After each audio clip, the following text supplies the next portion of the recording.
അതെ, നിങ്ങളുടെ വീഡിയോസിന് വ്യൂസ് കുറവാണോ? എങ്കിൽ ഇതാ ഇത് തന്നെയാണ് കാരണം. വേറൊന്നുമല്ല, കൺസിസ്റ്റന്റ് ആയിട്ട് വീഡിയോ ഇടുക എന്നുള്ളതാണ് നമ്മുടെ ഏറ്റവും ഇമ്പോർട്ടൻ്റ് ആയിട്ടുള്ള ഒരു കാര്യം. അതില്ലാന്നുണ്ടെങ്കിൽ നമ്മുടെ വീഡിയോയ്ക്ക് പിന്നീട് വ്യൂസ് നന്നായിട്ട് കുറയും. ആദ്യം ഇടുമ്പോൾ നല്ല വ്യൂ കിട്ടുമെന്ന് നമുക്ക് തോന്നും. പിന്നീട് അത് കൺസിസ്റ്റന്റ് ആയിട്ട് ഇട്ടില്ലാന്നുണ്ടെങ്കിൽ നമ്മുടെ വീഡിയോയ്ക്ക് വ്യൂ കുറയും. അതുമല്ല, ഇടുന്ന വീഡിയോ ക്വാളിറ്റി ഉള്ളതായിരിക്കണം, നല്ല കണ്ടന്റ് ആയിരിക്കണം.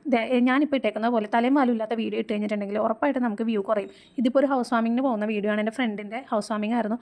വീട്ടിൽ നിന്ന് ഇറങ്ങിയപ്പോൾ എൻ്റെ മൂഡ് ശരിയല്ലാത്തതുകൊണ്ട് ഞാൻ എന്തായാലും വീഡിയോ എടുക്കില്ല എന്ന് തീരുമാനിച്ചിട്ടാണ് പോകുന്നത്. പക്ഷേ പോകുന്ന വഴി എൻ്റെ മൂഡ് ശരിയായപ്പോൾ ഞാനപ്പോൾ ആ വീഡിയോ സ്റ്റാർട്ട് ചെയ്തു.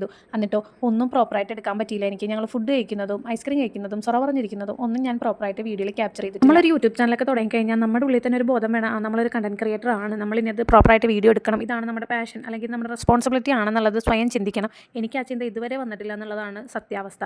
കാര്യം ഞാൻ മറന്നു പോകും. ഞാൻ എവിടെയെങ്കിലും പോയി വീഡിയോ സ്റ്റാർട്ട് ചെയ്താൽ തന്നെ പകുതി എത്തുമ്പോൾ ഞാൻ ആ വിഷയത്തിൽ നിന്ന് തന്നെ തെന്നി മാറും. അപ്പോൾ നിങ്ങളൊക്കെ ഇനി ഒരു ചാനൽ സ്റ്റാർട്ട് ചെയ്യുന്നുണ്ടെങ്കിൽ അതൊക്കെ ശ്രദ്ധിക്കുക. ഇത് ഞാൻ മറ്റുള്ളവർക്ക് കൊടുക്കുന്ന ഉപദേശമായിട്ട് കാണേണ്ടത് ഞാൻ എന്നെ തന്നെ ഓർമ്മിപ്പിക്കുകയാണ്, എന്നോട് തന്നെയുള്ള ഒരു ഓർമ്മപ്പെടുത്തലാണ്. അപ്പോൾ പുതിയൊരു വീഡിയോ ആയിട്ട് വീണ്ടും കാണാം.